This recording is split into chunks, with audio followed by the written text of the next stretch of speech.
Yasser Arafat officiellement à Paris le 2 mai prochain. Émotion et grincement dans la communauté juive française et en Israël. La stratégie du Parti communiste avant les européennes, voterait-il la censure? Quelle vision de l'Europe? Georges Marchais est notre invité. 10 jours d'électricité pour Beyrouth. La France réussit aujourd'hui à livrer du pétrole aux chrétiens. La mort de Johnny Stark, il avait fait le succès de Mireille Mathieu. Il avait aussi lancé Johnny Hallyday et Françoise Hardy. Madame, Monsieur, bonsoir. C'est officiel. Yasser Arafat sera la semaine prochaine, le mardi 2 mai, à Paris, l'invité du président Mitterrand. Le président de l'OLP, qui passera 2 jours en France, devrait aussi rencontrer le Premier ministre et différentes personnalités. L'annonce de cette visite officielle, pourtant pressentie depuis quelque temps, bouleverse et divise la communauté juive, comme l'a constaté aujourd'hui Jérôme Bonny. Je suis pas content. Parce que je suis juif, je suis pas content. En tous les cas, dans ce quartier, à 100%, il y a un mécontentement général pour la venue de M. Arafat. Et encore, je suis poli en lui disant monsieur, parce que je dirais tout simplement de cet assassin. En pleine Pâques juive, rue Richer, à Paris, Arafat a remplacé saucisson de bœuf et pain azim sur toutes les lèvres. Un chef d'État reçoit un terroriste, c'est quand même déplorable. Saturation des lignes téléphoniques dans les radios communautaires juives où les auditeurs ont la parole. De la politique socialiste qui nous ont fait nous engager. Où sont-ils? Ils se taisent. Qu'est-ce qui se passe? On a l'impression que le président de la République se renferme dans un rôle de sphinx, ne donne aucune explication, et il y a là un sentiment d'incompréhension de la part de la communauté qui va visiblement se traduire en acte politique. Beaucoup de réactions aussi après les déclarations modérées de la veuve de Pierre Mendès France à 13h sur Antenne 2. Il faut arriver maintenant à se mettre autour d'une table. En général, on négocie avec celui contre qui on se bat. On ne négocie pas avec un ami. Donc on sait très bien qu'on va négocier avec un ennemi. Maître Théo Klein, qui reçut la Légion d'honneur des mains du président, a lui la rosette bien amère. Les Juifs de France attendaient, je crois, attendent toujours beaucoup du président de la République et de son amitié pour Israël. Ils ne comprennent pas les raisons pour lesquelles on a accéléré cet événement, au lieu de le faire intervenir peut-être à un moment où il aurait pu couronner des efforts qui auraient rapproché les Israéliens des Palestiniens. La communauté juive française a voté en majorité pour le président Mitterrand. Aujourd'hui, elle est dans son ensemble déçue et décidée à recevoir à sa manière le président de l'OLP le 2 mai prochain. Le CRIF, le Conseil représentatif des institutions juives de France, appelle à une manifestation rue Copernic le 2 mai prochain. Une manifestation à la mémoire de toutes les victimes du terrorisme. Le 2 mai, je le rappelle, est aussi l'anniversaire de la Shoah. La déception et le mécontentement sont évidents à Jérusalem ce soir, d'autant plus que Washington vient de demander aux Européens de soutenir le plan de paix présenté par Isaac Shamir. Ce voyage est un acte inamical extrêmement grave, a répété tout à l'heure le Premier ministre israélien. La visite d'Arafat permettra de concrétiser le changement, de confirmer la voie choisie par l'OLP. C'est en ces termes que Roland Dumas, hier sur RMC et FR3, a justifié la visite du président de l'OLP. Après Strasbourg l'hiver dernier, l'accueil officiel en France de Yasser Arafat est en fait l'aboutissement de part et d'autre d'un long processus, Bernard Benyamin. Vous avez raison, Christine, c'est la première chose à souligner, ce long processus qui part donc d'Alger, en passant par Strasbourg, Genève ou Madrid, avec la reconnaissance dans la bouche même du chef de l'OLP du droit à l'existence de l'État d'Israël. Paris n'est donc une nouvelle étape dans ce processus. Le deuxième intérêt de cette visite, c'est qu'elle va permettre à la France de relancer son idée de conférence internationale pour la paix au Proche-Orient. Dans cette affaire, les Américains ont quelques longueurs d'avance sur nous, puisque vous le savez, ils ont entrepris depuis le début de l'année des conversations à Tunis avec les responsables de l'OLP. Les Soviétiques, eux aussi, reviennent en force sur la scène du Proche-Orient. M. Shevardnadze, le ministre soviétique des Affaires étrangères, a rencontré au Caire le mois dernier Yasser Arafat. Bref, c'est au tour de la France de prendre contact avec le représentant palestinien. La troisième chose que l'on fait remarquer discrètement, il est vrai, à l'Élysée, c'est qu'il valait mieux que cette visite ait lieu maintenant plutôt qu'après le mois de juillet, date à laquelle la France prendra la présidence de la Communauté économique européenne et que de ce fait, la rencontre aurait eu encore plus d'importance, engageant non seulement la France, mais toute l'Europe.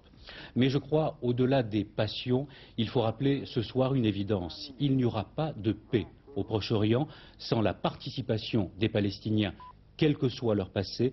Et dans ce cadre, la visite de Yasser Arafat en France pourra au mieux faire avancer les choses et au pire, les laisser en l'état.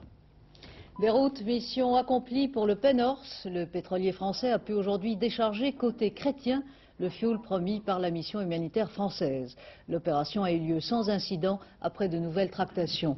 Bruno Ledreff, Jean-Claude Delatremblay. Une bouée de sauvetage pour le Liban.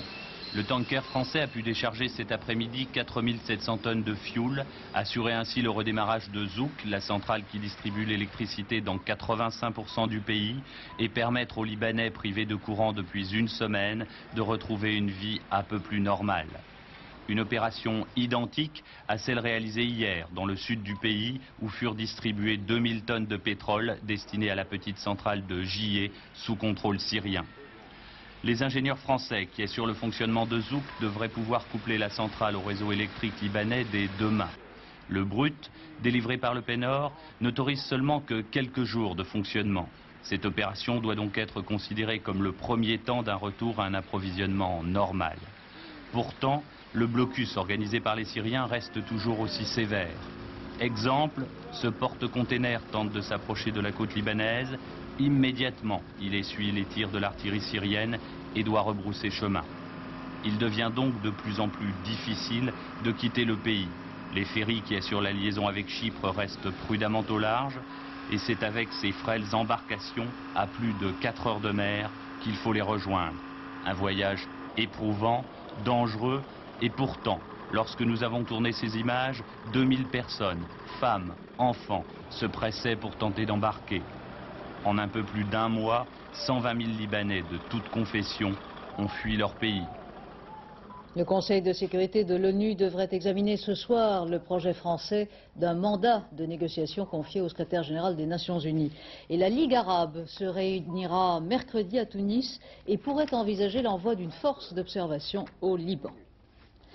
Les fonctionnaires corses, à nouveau dans leurs bureaux, dans différentes administrations, le travail a repris aujourd'hui, même si certains secteurs comme les PTT sont toujours en grève. Les syndicats doivent se prononcer d'ici ce soir minuit sur les modalités d'indemnité plutôt avantageuses proposées par Matignon. À Ajaccio, Claire Chazal. Tous les syndicats ont appelé à la grève. Vous serez tous reçus. Discussion, atermoiement, et c'est finalement la CFDT seule qui acceptera d'aller écouter les ultimes propositions du préfet en matière de paiement des jours de grève. Un petit plus par rapport à la règle traditionnelle, concrètement 13 journées retenues aux grévistes de la première heure, absents 2 mois de leur travail. La CFDT va consulter sa base, pour la CGT-FO c'est toujours non. Il n'y a pas, à vrai dire, de nouvelles dispositions sur les journées de grève. Nous voulons, nous, discuter avec le préfet de l'ensemble des problèmes, y compris de la pérennité de la prime qui n'est pas acquise, de son indexation, et surtout, nous voulions son extension aux retraités. En fait, depuis quelques jours, le travail ne reprend que mollement à Ajaccio, plus lentement peut-être qu'en Haute-Corse. Certains bastions restent résolument bloqués, des centres vitaux comme la Trésorerie Générale, la NPE, les PTT, les perceptions et la plupart des caisses de sécurité sociale. Les rares administrations à reprendre le travail le font presque clandestinement. Le point qui peut poser le plus de problèmes est le défaut d'électricité, puisqu'à ce jour, le courant électrique n'a pas été rétabli, de même que la ligne téléphonique. Même s'il s'effiloche, le mouvement de grève pourrait durer au moins jusqu'au 1er mai. Les fonctionnaires doivent en tout cas en décider demain matin. Une petite consolation, les cigarettes sont enfin réapparues ce matin sur les étals des buralistes après 1 mois de pénurie. Les banlieusards qui à Paris utilisent le réseau nord de la SNCF sans train aujourd'hui et en principe pas de changement en vue demain. En fait, 2 grèves différentes, celle des agents de conduite et des contrôleurs, perturbent ou paralysent le trafic. Elisabeth Esley. Quand les gares sont vides, les accès aux périphériques et aux autoroutes sont bien remplis. Ce soir comme ce matin, au départ comme à l'arrivée, Gare du Nord, tous les trains de banlieue sans exception sont restés à quai. rentre d'un voyage, on doit rejoindre Villiers-le-Bel et là on se demande comment on va faire. Il faut que je m'amuse à faire toute ma soirée en métro, RER et compagnie pour rentrer à Pontoise, c'est sympa quoi. Cette grève, déclenchée samedi, fait suite à l'agression d'un conducteur et d'un contrôleur en gare de Saint-Denis. Elle vient s'ajouter à un mouvement national des contrôleurs CGT qui protestent contre l'insécurité dans les trains. La direction reconnaît que nous avons raison, qu'il manque de personnel et qu'elle va devoir procéder à des embauchages. Ceci étant dit, dans l'immédiat, elle ne nous apporte aucune réponse concrète. C'est pourquoi la grève pour l'instant continue. Donc, en principe, demain, situation inchangée. Pour une grève parfois mieux admise que d'autres par les usagers, la sécurité, ça les concerne aussi. En tout cas, les effectifs de police sont renforcés dès ce soir à la gare du Nord pour améliorer la sécurité des agents. La CGT et FO ont claqué la porte aujourd'hui d'une réunion du Conseil supérieur de la fonction publique. La CGT en pointe dans le conflit de la SNCF, on vient de le voir, et surtout de la Corse. Un climat social qui compte dans votre stratégie, Monsieur Marseille. Bonsoir. Alors, bonsoir. Vous allez me dire, évidemment, que vous n'y êtes pour rien, mais au moment où la grève, au moment où la grève en Corse s'effiloche, vous pensez que la CGT a raison de faire durer les choses jusqu'au 1er mai, comme le disait tout à l'heure Claire Chazal? Mais tout d'abord, je crois qu'il faut partir de l'idée que pour ce qui est des Corses, la politique d'austérité est particulièrement dure et que par conséquent, ils ont des revendications qui sont parfaitement légitimes. Alors, la force de leur mouvement tient à quoi? C'est un mouvement profondément uni. Ce sont les travailleurs qui décident eux-mêmes. Ils ont décidé de leurs revendications, ils décident de leur forme d'action. Ils décident de la négociation, c'est bon, c'est pas bon, on continue pas. Vous voulez dire dans l'île plutôt qu'à Paris en l'occurrence? Non, mais c'est la tendance. Et en tout cas, nous souhaitons que les choses se développent en ce sens. Alors, de cela, il découle que le mouvement Corse est un mouvement très fort. D'ailleurs, regardez, il y a l'unité syndicale avec la CGT, Force ouvrière. Alors, nous, eh bien, évidemment, nous soutenons ces revendications, mais ce sont les travailleurs eux-mêmes qui doivent décider à un moment donné, est-ce qu'ils arrêtent ou est-ce qu'ils continuent. Ils sont maîtres de leur mouvement, mais nous les soutenons. Monsieur Marchais, en Corse, le travail quand même reprend ici et là. Est-ce que ça veut dire que la méthode Rocard a du bon? Non, la méthode Rocard, elle est très mauvaise et je dirais qu'elle est condamnable. Elle est condamnable. Pourquoi? Pour une raison très simple. C'est que tout le monde s'accorde à dire que les profits du patronat se sont accrus dans des proportions considérables que nous n'avions pas connues depuis très longtemps. La bourse flambe. Par conséquent... Vous ne parlez plus de la Corse, là-haut. Parlez globalement. En général, parce qu'il parle de la méthode. La bourse flambe. Alors, qu'est-ce que veulent les travailleurs? Ben, les travailleurs, ils veulent leur part.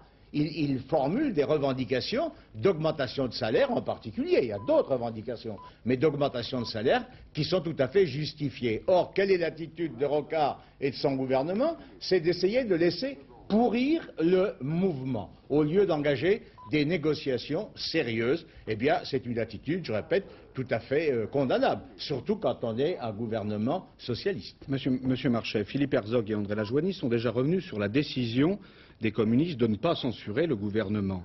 Vous, est-ce que vous avez un exemple de projet de loi à venir pour lequel vous censureriez ce gouvernement avec la droite?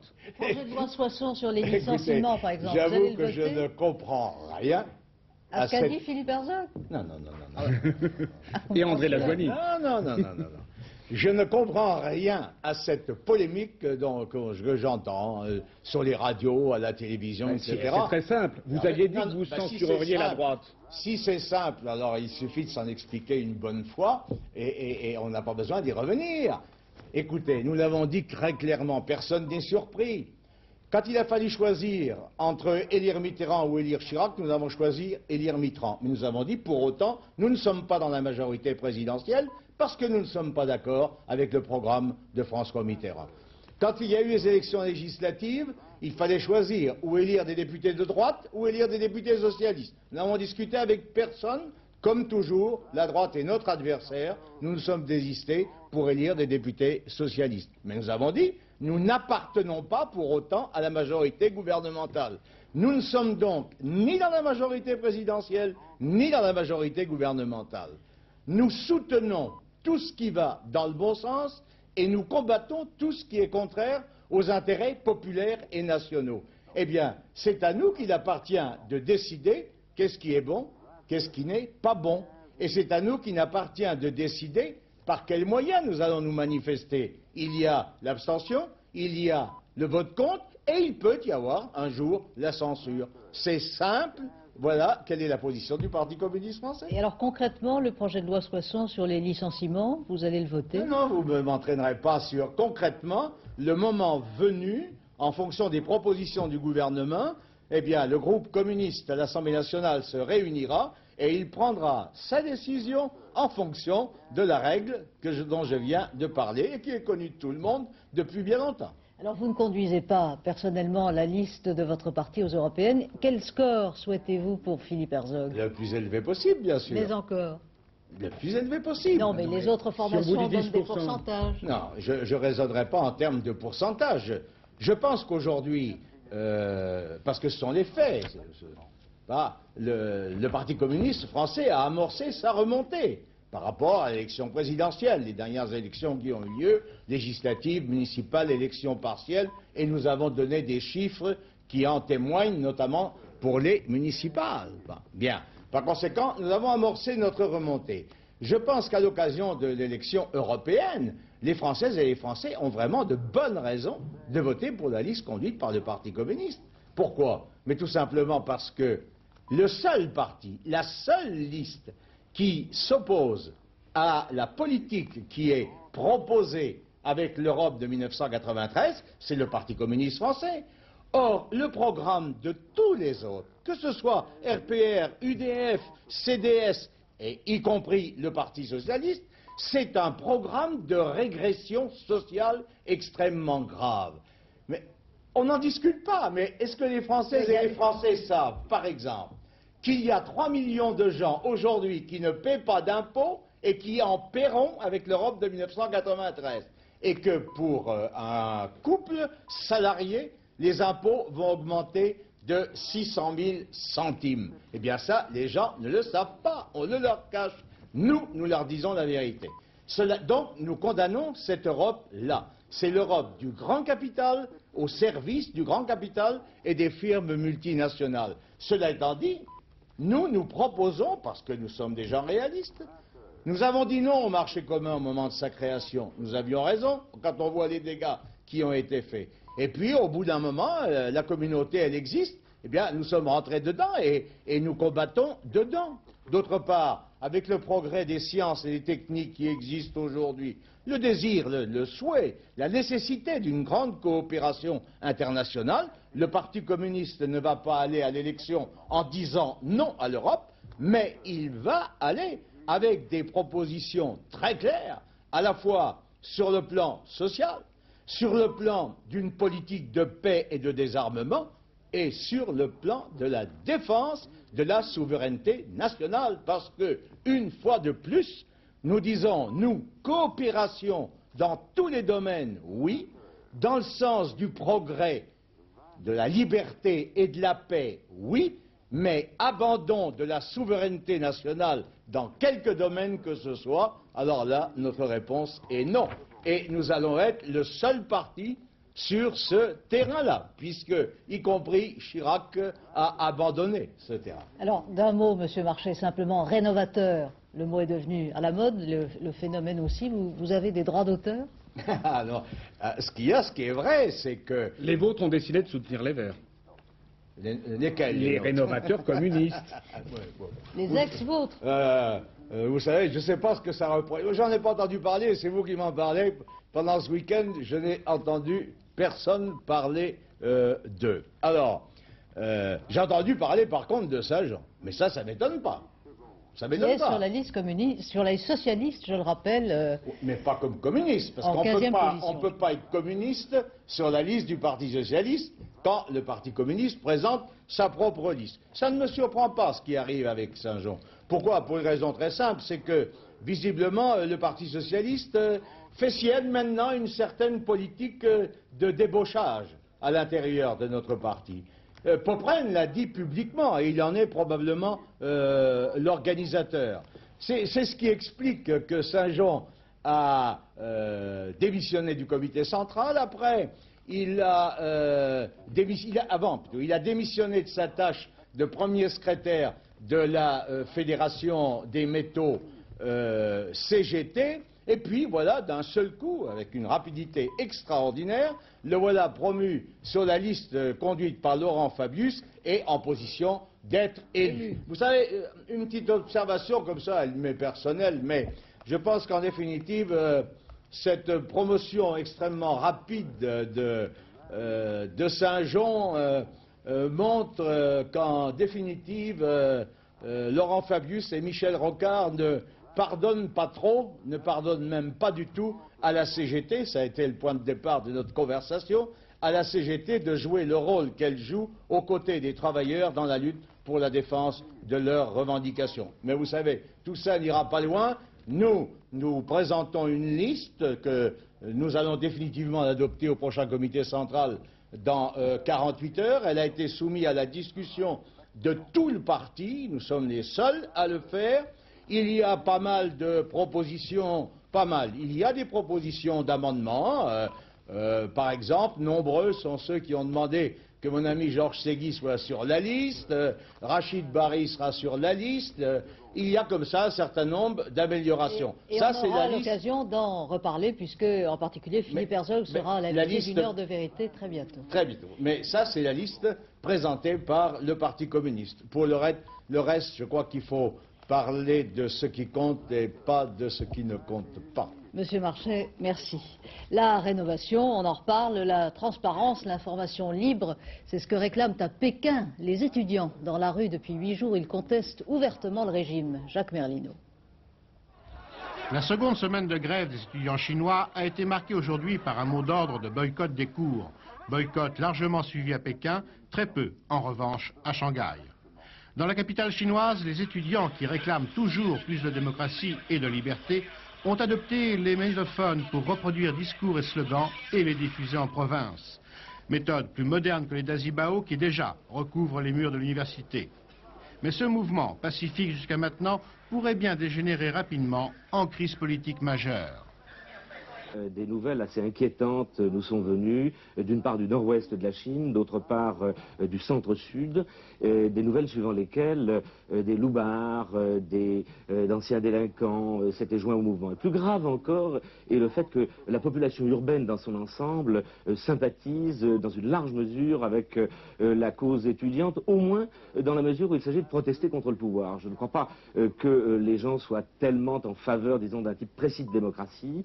Ils sont simplement pour une sorte de détente politique et surtout pour une amélioration de leur niveau de vie. C'est là que l'inquiétude est forte, parce que si le mouvement étudiant apparaissait comme la pointe avancée d'un mouvement révolutionnaire, alors à ce moment-là, le pouvoir pourrait se sentir menacé et recourir à des moyens classiques de répression.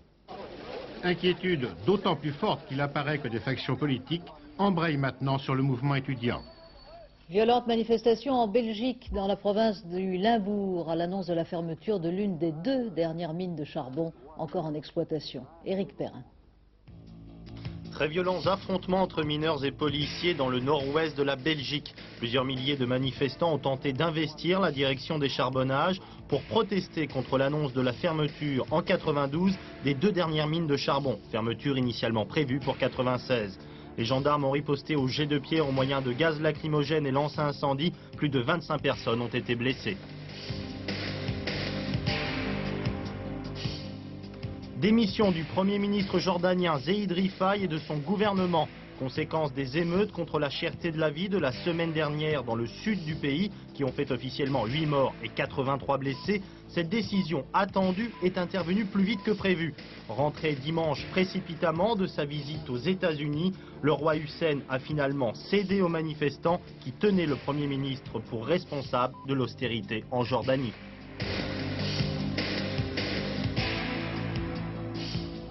Voici les images de l'explosion à bord du cuirassé américain Iowa. Sur ce film vidéo pris par hasard du pont par un officier, on peut voir sauter les pièces en caoutchouc qui ferment les emplacements autour des canons.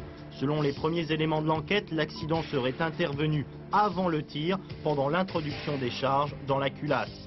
Aujourd'hui, à Norfolk, le président américain George Bush a rendu hommage aux 47 Marines morts dans l'explosion.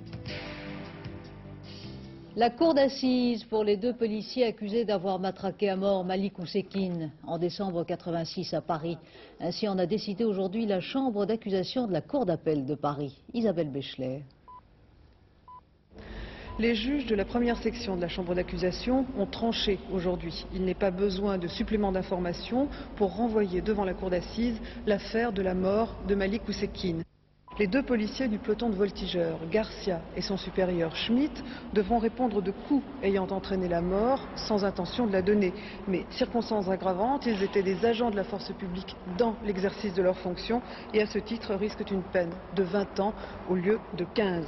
Maître Garot, qui assure la défense du gradé du brigadier Schmitt, a décidé aujourd'hui de déposer un pourvoi en cassation. C'est une voie de recours classique. Mais aujourd'hui, je ne peux pas vous dire sur quel motif nous fonderons ce pourvoi, étant donné que je ne connais pas encore la motivation de l'arrêt de la chambre d'accusation. Et je comprends tout à fait que Maître Garot cherche à retarder l'échéance, échéance au cours de laquelle il faudra qu'il s'explique devant un jury populaire et qu'il essaye notamment de convaincre ce jury populaire que c'est sur ordre de la hiérarchie que 2 policiers sont entrés dans un lieu privé et ont sauvagement matraqué un jeune et notamment à terre. Le temps d'instruire ce pourvoi, l'affaire Malik Oussekine ne pourrait passer aux assises que l'année prochaine. L'autopsie pratiquée ce matin à l'hôpital de Fréjus le confirme. Joris, 10 ans, ce petit Belge disparu d'un camping à Grimaud, a bien été victime d'un maniaque sexuel. Patrice Velay. Viol ou tentative de viol, assassinat. Sous ce pont ou au fond d'un chemin creux, Joris est mort quelques heures après sa disparition du camping de Port-Grimaud. Le parquet n'a pas révélé les causes de sa mort pour ne pas nuire à l'enquête. Des prélèvements ont été effectués sur le corps et les vêtements pour analyse, résultat dans quelques jours et sans doute des indices précieux pour les enquêteurs. Le drame s'est certainement noué ici, le 5 avril, dans ce camping du bord de mer. La veille de la disparition de Joris, 2 hommes avaient importuné des enfants. 2 hommes recherchés comme témoins et qui n'ont toujours pas donné signe de vie. L'un d'eux, le barbu, parlait néerlandais. Joris l'aurait suivi sans méfiance pour une promenade. Mais les gendarmes gardent une extrême prudence, les indices sont faibles et les témoignages inexistants. Les parents de l'enfance sont arrivés aujourd'hui dans le Var pour reconnaître le corps. Joris avait 10 ans et aimait les bateaux. Il se nommait Roger, on l'appelait Johnny. On le surnommait Monsieur 15% ou encore Pépé Jojo. Elle disait Tonton. Johnny Stark, l'impresario qui a fait toute la carrière de Mireille Mathieu et qui a lancé d'autres chanteurs, est mort aujourd'hui. Il avait 67 ans. Yoba Grégoire. Nous perdons d'une part un ami et nous perdons un grand homme de musical et un homme de cœur. Johnny a révélé beaucoup de monde. Il a révélé d'abord Johnny Hallyday, Sylvie Vartan, Mireille Mathieu, Hugo Frey et j'en oublie. Mais c'est en devenant le Pygmalion de la demoiselle d'Avignon que Johnny Stark conquit sa popularité. Et si certains surnommaient Johnny Papa Joe ou Monsieur 15%, Mireille préférait l'appeler Tonton. Au journal de 13h, il y a un an, elle évoquait celui qu'il avait découverte.